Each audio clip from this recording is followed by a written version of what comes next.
মে come in sir. আসো, তুমি কি ইন্টারভিউ দিতে আসছো? জি জি, আমি ইন্টারভিউ দিতে আসছি। তোমার ফার্স্ট কোশ্চেন, বলো তো এশিয়ার মধ্যে শ্রেষ্ঠ কবি কে? রবীন্দ্রনাথ ঠাকুর। তোমার সেকেন্ড কোশ্চেন, বাংলাদেশে একজন দেশপ্রেমিকের নাম বলো। এই যেমন শেখ মুজিবুর রহমান। তোমার থার্ড নাম্বার কোশ্চেন, বলো তো বাংলাদেশ কবে স্বাধীন হয়েছে?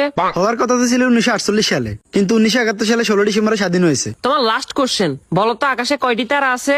এটা তো এখনো জানা যায়নি, এটা নিয়ে বিজ্ঞানীরা গবেষণা করতেছে। তুমি এবার আসতে পারো। কি ও ভাই, ইন্টারভিউ দিয়ে আসছেন? হ্যাঁ ভাই, ইন্টারভিউ দিয়ে আসছি। কি কি কোশ্চেন আইলো? কোশ্চেন তো মনে নাই, কিন্তু উত্তর মনে আছে। আচ্ছা, উত্তরই কোন? রবীন্দ্রনাথ ঠাকুর, শেখ মুজিবুর রহমান। 1948 সালে হওয়ার কথা ছিল, কিন্তু 1971 সালে 16 ডিসেম্বর হয়েছে। এখনো জানা যায়নি, এটা নিয়ে বিজ্ঞানীরা গবেষণা করতেছে। থ্যাংক ইউ ভাই, থ্যাংক ইউ।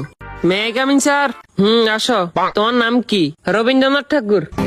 তো তোমার বাপের নাম কি? শেখ মুজিবুর রহমান।